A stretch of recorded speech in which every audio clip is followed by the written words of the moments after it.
ఇప్పుడే జీ5 app download చేయండి. చూడండి మీ ఫేవరెట్ టీవీ షోస్ ఎప్పుడైనా ఎక్కడైనా.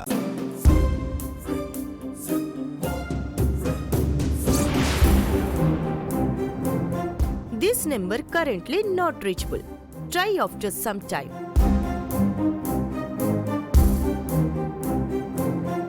ఈ నెంబర్ను ప్రస్తుతం అందుకోలేకపోతున్నాం. దయచేసి కాసేపు ఆగి ప్రయత్నించండి. నీ ఫోన్ ఇదే సమాధానం చెప్తుంది కదా సీత? పాపం చాలా సేపటి నుంచి ట్రై చేస్తున్నట్టున్నావు. సేమ్ ఆన్సరే వస్తుంది కదా? టెన్షన్గా ఉంది కదా? కోపం వస్తుంది కదా? బీపీ పెరుగుతోంది కదా?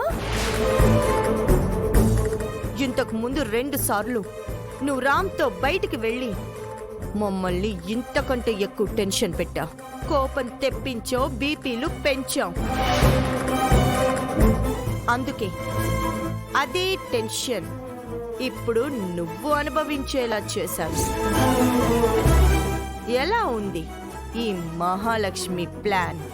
చాలా నీచంగా, చెత్తగా, చండాలంగా ఉంది. కానీ నాకు హాయిగా ఉంది. ఇలా మాట్లాడడానికి మీకు సిగ్గు అనిపించట్లేదా? హ, అప్పుడు నీకు లేని సిగ్గు ఇప్పుడు నాకెందుకు? అంటే నేను నా భర్తతో బయటికి వెళ్ళడం, మీరు నా భర్తతో మా అక్కను బయటికి పంపించడం ఒకటేనా? టెన్షన్ అయితే ఒకటే కదా. అప్పుడు నువ్వు రామ్ ఎక్కడ కలిసిపోతారు అని నేను టెన్షన్ పడ్డాను. ఇప్పుడు రామ్ మధుమిత ఎక్కడొకటైపోతారు అని నువ్వు టెన్షన్ పడుతున్నావు. నాకు ఆ భయం లేదు.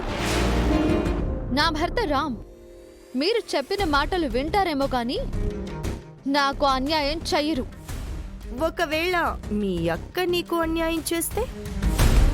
నా మెడలో తాళి కట్టిన వాడే నాకు అన్యాయం చేయనప్పుడు నాకు తోడబుట్టిన అక్క మాత్రం నాకు అన్యాయం ఎందుకు చేస్తుంది? కావాలని చేయకపోవచ్చు, కానీ పరిస్థితులు అందుకు అనుకూలిస్తే?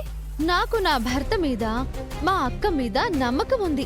మరెందుకు రామ్కి మీ అక్కకి పదే పదే ఫోన్ చేస్తున్నావు?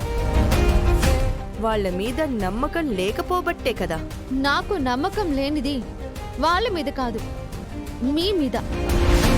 కష్టాలతో వచ్చిన మా అక్కను మీరు ట్రాప్ చేసి గేమ్ మొదలు పెట్టారు. మీరు ఇలాంటి ఆటలు ఎన్ని ఆడినా మీ దురుద్దేశం మాత్రం జరగదు అని గుర్తు పెట్టుకోండి.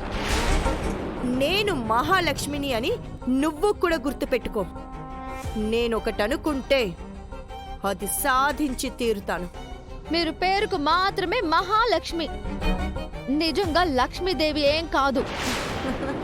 పిచ్చిదానా? ఇంత పెద్ద ఇల్లు, అన్ని కోట్ల వ్యాపారం, లెక్కలేనన్ని ఆస్తులున్న నేను లక్ష్మీదేవిని కాకపోవడం ఏంటి? ఈ ఆస్తి ఐశ్వర్యం అంతా మీది కాదు, మా అత్తమ్మ సుమతి గారిది.